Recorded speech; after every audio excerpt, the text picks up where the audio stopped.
Welcome back, welcome back. Fair use, fair use. Now, as you hear, this Goku Vegeta talk, it's Jack and Jay Pressure. My ego and my true self. If you don't get it, oh well.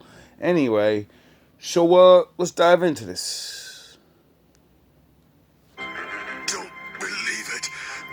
Is Kakarot a Super Saiyan? But he's just a low-class warrior. It doesn't make any sense. No, the last Super Saiyan supposedly existed over 1,000 years ago. But that was nothing more than a legend. I never actually believed it to be true.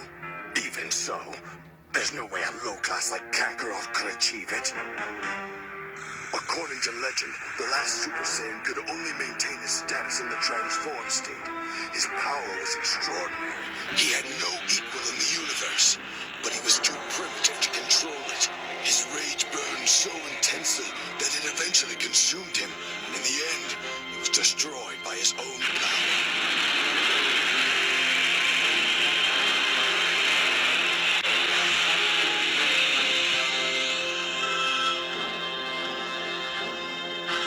But if there were a way to achieve such power, I should know it. I am the Prince of all Saiyans. If there is to be a new Super Saiyan, it should be me. See, my good side, all of our, original side, is the good guy. Goku, all that bullshit. And that's where your light, your power comes from. And when we fall into our ego, we never understand why when we were good, how do we accomplish all these things? How are we doing this stuff? And we get jealous of ourselves and we fall more into our shadow self. And then you're fucked. But me, no, I was always remaining on my good side, and it took a long time for me to crack open to that fucking bad side, like I explained last time. But when I did, I didn't crack open and just unleash. I unleashed on writing things down and learning. My motivation was very different than Kakarot's. My motivation was to be the best, to be the greatest Saiyan alive, as I always. My motivation was very different than Kakarot's. My motivation was to be the best. My motivation was very different than Kakarot's. My motivation was to be the best, to be the greatest Saiyan alive, as I always had been, until Kakarot came into the picture, that is. Kakarot's success was like a demon in my head. How could he be a Super Saiyan when I, the Prince of all Saiyans, could not? The intensity of my training was maddening. At 450 times normal gravity, a basic training game became a desperate struggle for survival.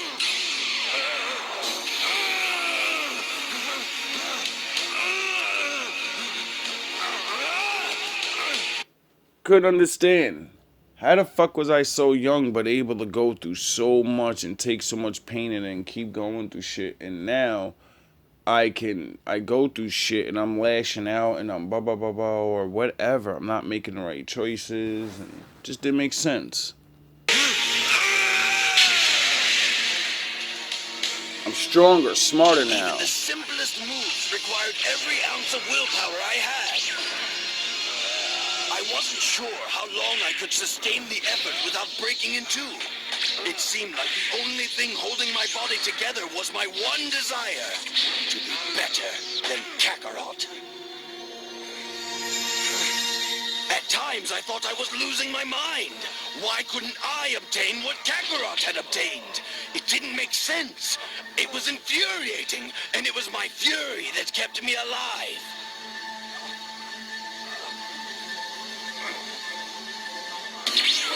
I decided to continue my training in the solitude of space, where I would be unhindered by the distractions of the Earth.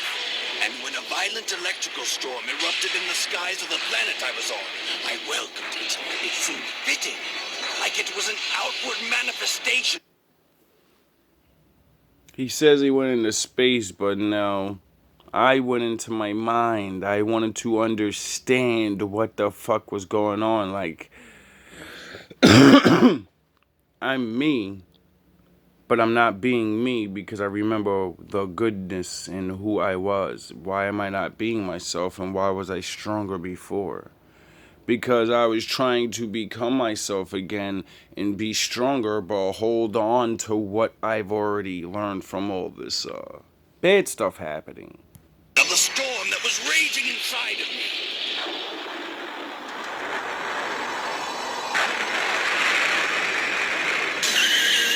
Then the meteors started coming down, but I was determined to survive and to protect my ship from destruction. It was my only way out, my only way off that nightmarish heap of rubble. I thought I had everything under control, but then the mother of all meteors seemed to appear out of nowhere to claim my ship and my life. What's really happening in your mind, you're fighting yourself. And since you're in the form of whatever you think you are, yeah, your mind's fighting itself with what it got. And you're changing back into who you were, but you don't want to change. You like the new you. And you know there's more to learn. Normally, it would have been child's play to blow up that rock. But after training at 450 times normal gravity for so long, it took everything I had and more.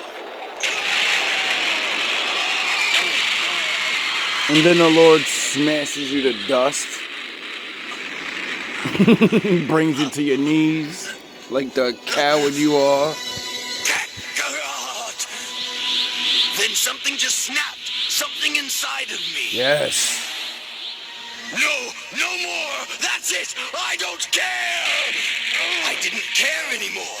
I didn't care about being better than Kakarot. Yes. I didn't care about being a Super Saiyan. I didn't care if I lived. I didn't care about anything. And then it happened.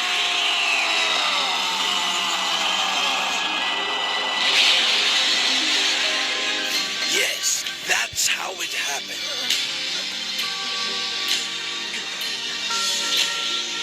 That's how I became a Super Saiyan. Nels.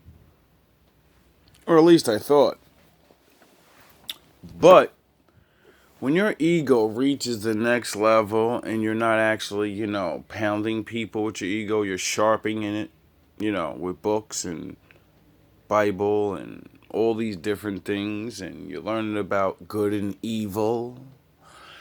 And you're different from other people, and you understand this Jedi shit is, force, things you do. You start to understand that, well, what if I use my ego, all this bad shit, all this rage? Oh, I am. Instead of doing this to these people or having these big blowout arguments, I'm writing songs about it. And when I rap these songs to other people that can't see these people, they love these songs. Because they go around and look around now. And all the people that there are about, or people they may be about, and they feel, wow, how's he know me? It's because I know them. And you're like them. So I wrote these words down to expose you motherfuckers. And y'all don't like that. And, so,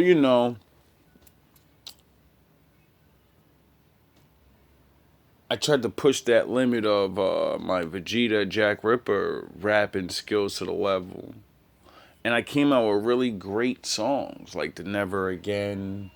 People always say, why do you rap these certain songs real angry? Because those are Vegeta songs. Yeah, there's a deep message behind it, but that's what he learned. That's what the ego learned. That's what all my anger. That's why it's a good message with a whole lot of me boxing you up. And then there's the J Pressure. But the J Pressure couldn't come because I wouldn't let my ego go. And then, the Most High does what he does. This is a dream come true to see you.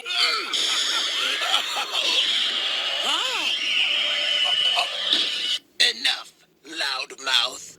On and on like a broken record. It was the only way I could shut him up. Listen to me.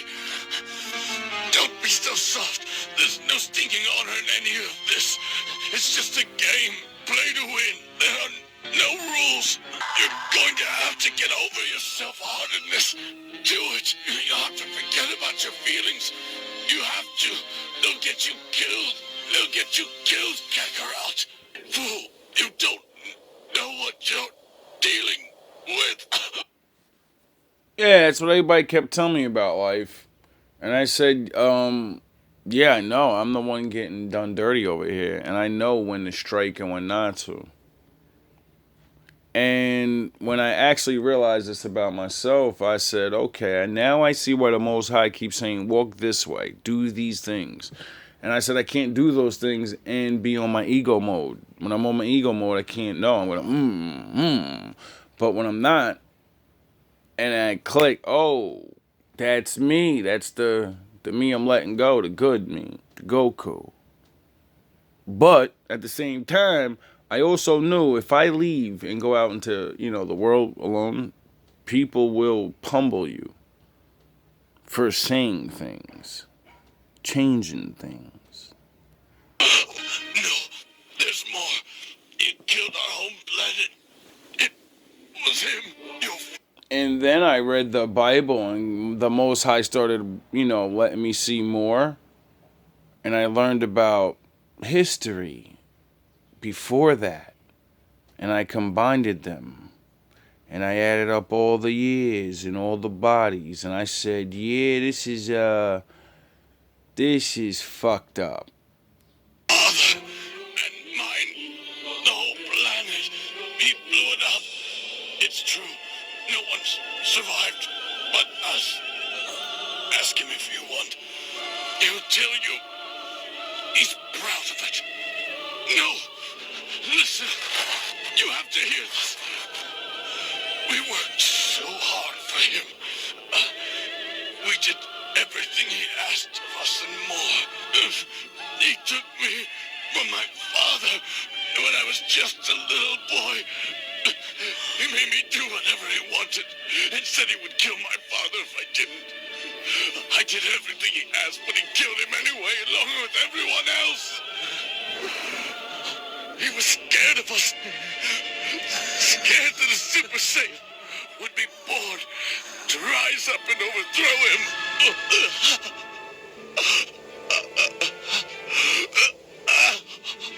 Kakarot, please, destroy Frieza. He made me what I am.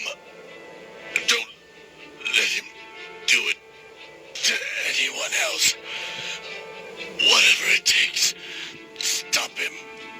Please. So I suppressed Jack, and pressure was born.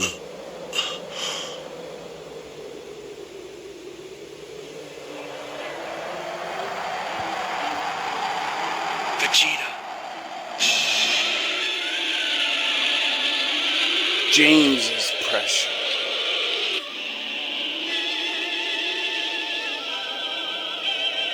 Goodbye, Vegeta. Jacob's pressure. As cold-hearted as you believed yourself to be. Heart of stone, can't shed tears like you did. You must have been holding them back your whole life. Or should I say trouble?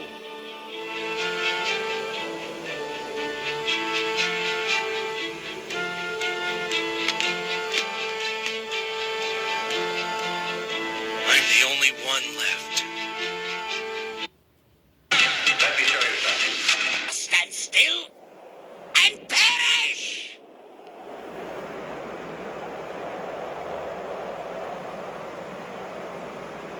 Let me see what you've got. Why, you worm!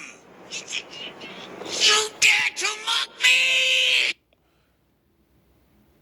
And then I came home again. And my raps were so far past people's minds, I can see it in their eyes. They had no idea what I was talking about on the deep level, but on the surface level, they could see they can't fuck with me no more, because I could jump levels anytime I wanted. And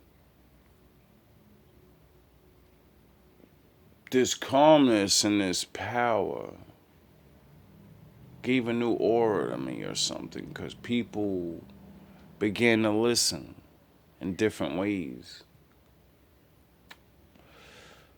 Began to repeat back things I said to them, or, they seen and I told them to watch. And then I knew.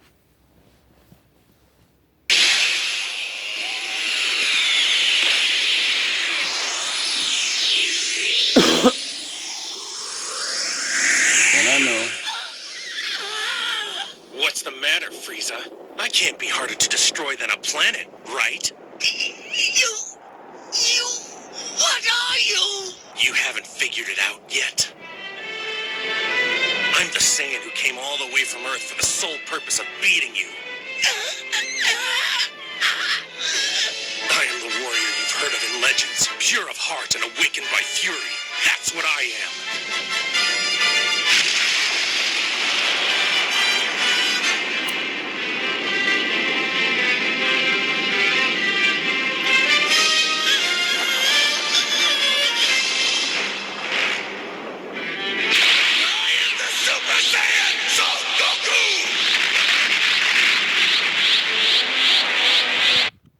See, everybody takes these things as cartoons and shit. And blah, blah, blah, blah, blah. But when you read things and you learn things and you match all these things up, it's not the same for you. Americans tend to have kinky or supercoiled hair. Europeans and Americans mostly have straight, silky hair. Blonde hair is characterized by low levels of eumelanin, a dark pigment, and is typically associated with white or Caucasian people. Hence, it's fascinating that some people of Melanesia who have dark skin and are believed to have originated from Africa have blonde hair. Although they all have the darkest skin outside of Africa, a significant amount of the indigenous Melanesian people have beautiful blonde hair. Melanesia is a sub-region of Oceania that stretches from the Pacific Ocean's western edge to the Arafura Sea and eastward to Fiji. This region encompasses Papua New Guinea, Fiji, Vanuatu, Solomon Islands, and New Caledonia. Many people assume Melanesia's blonde hair was a product of gene flow, a feature transmitted down by European explorers, traders, and other visitors in earlier centuries. However, a new study revealed that this assumption is incorrect. Scientists at Stanford University of Medicine discovered in the research that what causes blonde hair among dark-skinned Melanesians can be attributed to a domestic genetic mutation. This genetic mutation is said to be different from the gene that causes blonde hair in Europeans.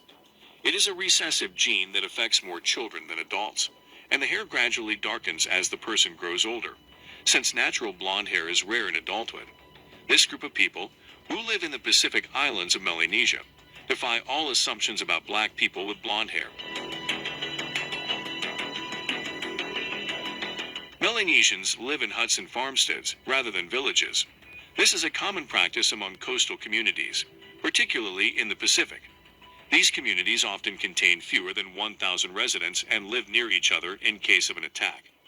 Rainforests are one of the most common sights in the Pacific Islands, and Melanesians make use of everything the rainforests have to offer. For agricultural needs, they utilize stone tools to cut down small portions of trees. Yams, taro, plantains, sago or spices, leafy greens, and sugarcane are among their main crops. Crazy. In another research by Ryan Bullender, a statistical geneticist from the University of Texas, a shocking revelation was revealed. In the DNA of today's Melanesians, the scientists discovered traces of an unidentified, long-extinct human species. The Neanderthals and Denisovans were the two ancient hominid species whose DNA traces the scientists expected to find, but the study's findings revealed something else. According to recent genetic modeling from the study, the unidentified species is unlikely to be one of the two ancient human relatives found in the fossil record, although it is purported as a third, undiscovered human relative that archaeologists have yet to discover. Oh, really? Oh, really? The aim of the researchers when they set out was to see how much ancient DNAs we still have in our bodies today. Between 100,000 and 60,000 years ago, several kinds of hominid ancestors interbred as one group departed Africa and met another in Eurasia. The scientists concluded that there could have been people engaged who were neither Neanderthals or Denisovans, but who have yet to be identified.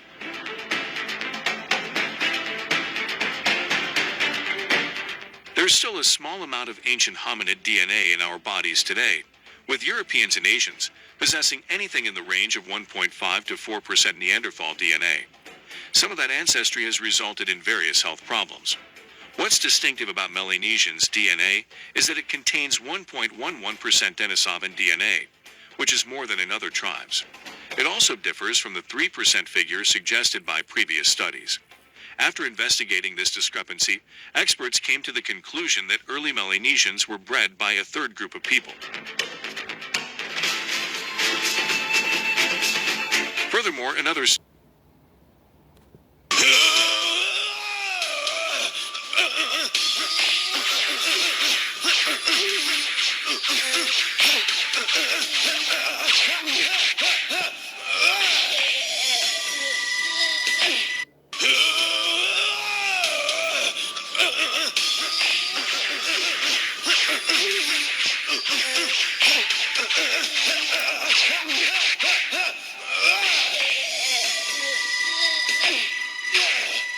Perhaps you should rest some. 150 times gravity is a man's training level. You're clearly still a child. Goten called me last night. He said he's going to be in the tournament. Now I want to. So, what are you going to do about it? Guess I'll go super.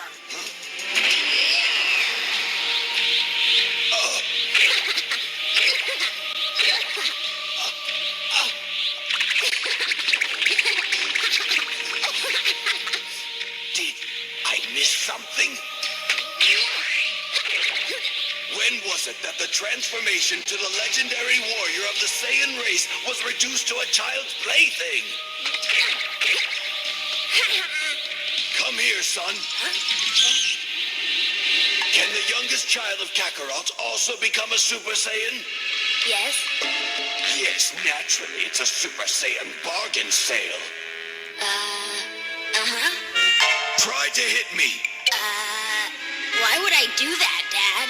You know I'm not strong enough. You want to play like that? Fine, let's deal. If you can land a punch in my face, then I'll take you to the park for an hour.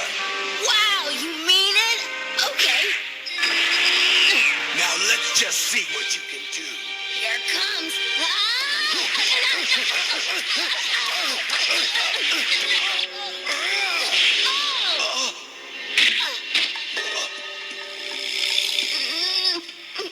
You didn't say you would hit back, Dad. Well, I didn't say I wouldn't hit you, now did I, Trunks? No, but... Dry your tears. We're going to the park now. But before you go, you must tell me who is stronger, you or Kakarot's boy. I'm a little bit stronger than him because Goten's a year younger than I am, and he hasn't learned to fly yet. Only a bit, eh? Well, we'll have to do something about that. Oh, really?